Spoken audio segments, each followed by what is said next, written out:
खिसरी खोजतानी हो, दिलवा के रानी हो।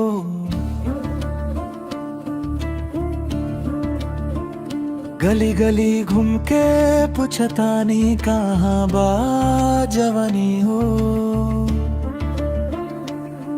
मोबाइल में फोटो देखी दिलवा हो जला, तो हर याद आवे तारतिया में नींद ना आना। आ जाना सजानिया बात हमसे कर जा, दिल के कहानी थोड़ा प्यार से सुन जा।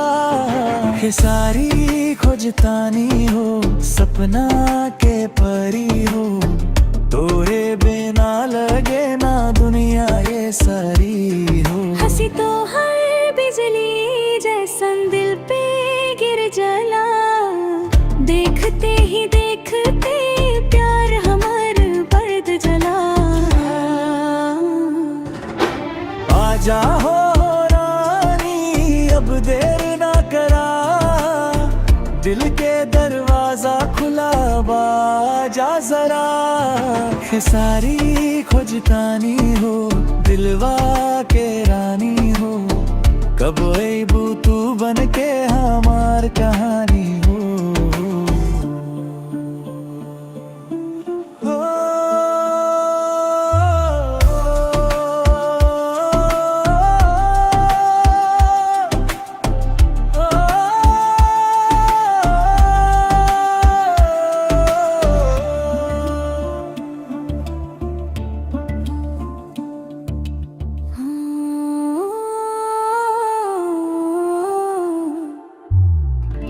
कब आईबू तू बन के हमार कहानी हो।